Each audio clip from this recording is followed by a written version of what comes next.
जय श्री राधे, जय श्री कृष्णा। आज जो भक्तमाल जी का चरित्र हम सुनाने जा रहे हैं वो है एक ब्राह्मण परिवार में ठाकुर जी की लीला और उनकी कृपा का वर्णन। एक ब्राह्मण थे, बचपन से उन्हें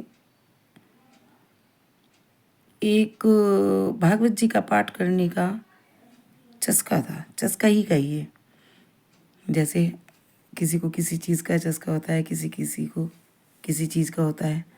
उनको था श्रीमद् भागवत जी का पाठ करने का, और गहरी निष्ठा और गहरा उनका लगाव उस भागवत जी के पाठ से होता था। तो जब वे थोड़ा बड़े हुए तो सब कहने लगे, अरे ये कुछ काम करता नहीं, धाम नहीं करता, इसकी शादी कर दो, ये ठीक हो जाएगा। जैसे कि परिवार में कहते ही हैं सब लोग। तो उनकी शादी कर दी गई।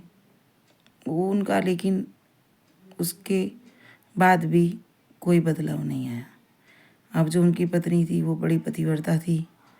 अब धीरे धीरे जीवन यापन के लिए उनकी पत्नी ने सोचा कि पंडित जी तो कुछ चेंज करेंगे नहीं, मैं ही 4 घरों में रोटी बनाकर गुजारा करती हूँ। तो वो रोटी बनाने का काम करने लगी। एक दिन उनके यहाँ कोई संत आए, तो उस टाइम तक वे अपनी रसोई पका चुके थे और सब पा भी चुके थे। तो इधर उधर बेचारी देखती रही कि कुछ अगर हो जाए तो मैं संतों की सेवा करूं, लेकिन कुछ नहीं मिला। जब संतों ने देखा कि गृहिणी इधर उधर देख रही है और उससे कुछ व्यवस्था नहीं बन पा रही है, तो उन्होंने उठ खड़े हुए और कहा, बेटी चलो फिर कभी आ जाएंगे। पहले संतों को आने के लिए ना किसी को बताना पड़ता था ना कुछ, वो किसी भी वक्त कहीं भी कैसे भी किसी के घर आ सकते थे, ऐसा होता था। आज तो संतों को अगर फ़ोन करते हैं अपने किसी भक्त के यहाँ, तो कहते हैं, महाराज जी आपको पहले बताना चाहिए था, हम तो बाहर हैं, आप अगर मैं यहाँ होता तो कुछ व्यवस्था कर देता आपकी। ये जवाब मिलता है, लेकिन ऐसा पहले नहीं था। तो वे चले गए। उनकी पत्नी को बड़ा क्रोध आया कि बताओ, हम कितने नालायक हैं, संत हमारी देली पर आए और हम संतों से कुछ आशीर्वाद लेते और उनकी कुछ सेवा करते, कुछ नहीं कर पाए, ना आशीर्वाद ले पाए। और मैं पंडित जी के पास आकर क्रोध में बोली, आप सारे दिन इस भागवत जी के पाठ में लगे रहते हो, मैंने अभी तक कुछ नहीं कहा आपको, लेकिन अगर आप इसमें और उठाई पोथी और उनके सिर पर दे मारी कि जाओ, ये पाठ ही आपका गुजारा करेगा। अब उनको तो बड़ा दुख हुआ और वो जाकर गंगा जी के किनारे बैठ गए।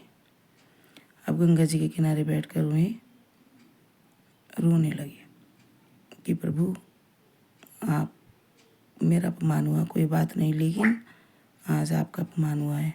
श्रीमद् भागवत जी में साफ साफ लिखा हुआ है कि श्रीमद् भागवत जी ही ठाकुर जी का स्वरूप है। तो अब ठाकुर जी कहाँ रुकने वाले थे अपने भक्त के लिए।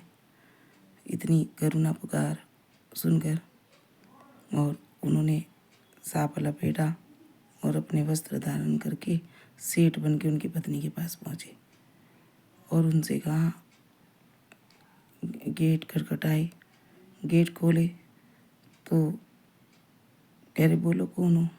तो गूंगा सेठ बनकर अंदर प्रवेश किया। अब उनकी पत्नी कहने लगी, तुम्हें बोलना नहीं आता तो कुछ लिख कर बताओ।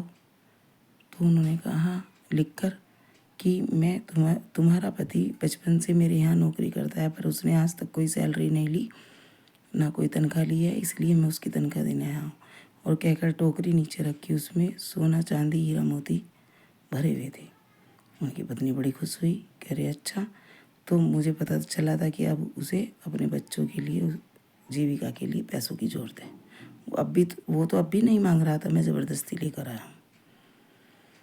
वो देकर चले गए। उनकी पत्नी ने फटाफट बच्चों को गंगा जी के किनारे भेजा और पिता को मना कर लाने को कहा। बच्चे ले आए, उनके चरणों में गिर पड़ी कि मेरे से बड़ी गलती हुई, मैंने आपका अपमान किया। आप तो नौकरी करते थे, मैं तो निकम्मा कहती रही, पर आपने पैसे क्यों नहीं ले? उन्होंने कहा कौन सा सेठ, कैसी नौकरी, क्या, मेरे समझ में नहीं आ रहा कुछ भी। तो कहा कि देखो, मैंने जब वो गूंगे थे तो उन्होंने लिखकर मुझे बताया था और ये सब लिखा हुआ है। देखा क्या, वो अक्सर सुनहरे हो गए और जैसे वो पढ़ रहे थे उस कॉपी में ठाकुर जी का चित्रपट उभर आया और उन्होंने कहा कि तू चिंता मत कर, मैं तेरा हूँ, तू मेरा है। तो कहता है ना, तो आज मैंने अपना नियम टलने नहीं दिया। जो भक्त पुकारे और मैं ना हूँ, ऐसा हो नहीं सकता। भक्त वत्सल भगवान की जय।